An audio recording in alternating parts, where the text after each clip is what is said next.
Record বই উলটপালট করে দিলেন আমাদের আধুনিক ক্রিকেটের রান মেশিন অভিষেক শর্মা। তবে রান করে নেয় ড্রেসিং রুমের সুপা কত দ্রুত গরম করা যায় সেই রেকর্ড গড়ে। ভাইরে ভাই, আমরা জানতাম বিশ্বকাপে রান করতে হয়, কিন্তু অভিষেক শর্মা বোধহয় ভুল করে শূন্য বাঁচাও অভিযানে নেমেছেন।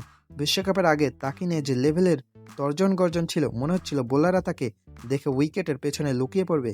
আর এখন বোলাররা তাকে দেখে হাসছে আর বলছে, ভাই আর কত, এবার তো অন্তত একটা সিঙ্গেল নাও। পরপর 3 ম্যাচে ডাক, একে তো আর ব্যাটার বলা যায় না, একে বলা উচিত আন্তর্জাতিক হাঁস সরবরাহকারী। অভিষেক ভাই, আপনি কি আসলে ক্রিকেট খেলতে নামছেন নাকি মাঠে গিয়ে আম্পায়ারকে হাই হ্যালো বলে ফিরে আসার কন্ট্রাক্ট নিয়েছেন?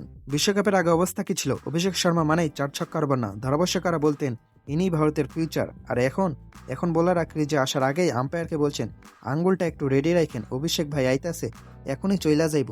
অনেকে বলছেন তিনি নাকি র্যাঙ্কিং এর সেরা ব্যাটার, নাম্বার 1 ব্যাটার। ভাই, র্যাঙ্কিংকে দ্রুততম সময়ে ড্রেসিং রুমে ফেরার ওপর ভিত্তি করে করা হয়েছে। অভিষেক আসলে প্রমাণ করেছেন যে তিনি খুব ইকো ফ্রেন্ডলি, একটা বলও নষ্ট করছে না, ডট বলের জ্বালা নেই। আসো, ব্যাটে লাগাও, ক্যাচ দাও আর হাঁটা দাও। পরপর 3 ম্যাচে শূন্য। প্রথম ম্যাচে আউট হওয়ার পর আমরা ভাবলাম আহা ব্যাড লাক। দ্বিতীয় ম্যাচে যখন শূন্য মারলেন আমরা ভাবলাম হয়তো পিচ খারাপ, কিন্তু তৃতীয় ম্যাচে যখন আবার শূন্য মারলেন তখন বুঝলাম পিচ খারাপ না, অভিষেকের সাথে হাঁসের গভীর প্রীতি চলছে। ভাই অভিষেক, আপনি কি ক্রিকেট খেলতে নামছেন নাকি হাঁসের খামার খুলছেন? লোকে বিশ্বকাপ দেখতে আসে ছক্কা দেখতে, আর আপনি দেখাচ্ছেন ডিম। আপনার এই পারফরমেন্স দেখে তো পোল্ট্রি ফার্মের মালিকরা আপনাকে ব্র্যান্ড অ্যাম্বাসেডর বানানোর জন্য লাইন ধরবে। এখন জনমনে প্রশ্ন, অভিষেক কি আসলে ব্যাট করতে জানেন নাকি আইপিএল এর কেউ তার ব্যাটে রিমোট কন্ট্রোল লাগিয়ে দিয়েছিল? বিশ্বকাপে এসে মনে হচ্ছে তিনি ব্যাটের বদলে হাতে মশারি মারার ব্যাট নিয়ে নেমেছেন। বল যেদিকেই যায় ওনার ব্যাট তার উল্টো দিক দিয়ে ঘোরে। অভিষেক ভাই, ড্রেসিং রুমে নাস্তা কি খুব বেশি সুস্বাদু?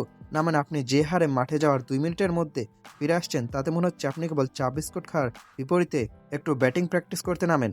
যাই হোক, কৌতুক শরীর রেখে বলি অভিষেক ভাই, আমরা জানি আপনার সামর্থ্য আছে, কিন্তু এই 007 স্টাইল বাদ দিয়ে দয়া করে অন্তত একটা সিঙ্গেল নিয়ে হলেও খাতাটা খুলুন। আপনার এই ডাকের হ্যাট্রিক দেখে ফ্যানদের মনের অবস্থা এখন অনেকটা বিনা মেখে বজ্রপাতের মতো। দেখা যাক পরের ম্যাচে তিনি হাঁসের মায়া কাটিয়ে মানুষের মতো রান করতে পারেন কিনা।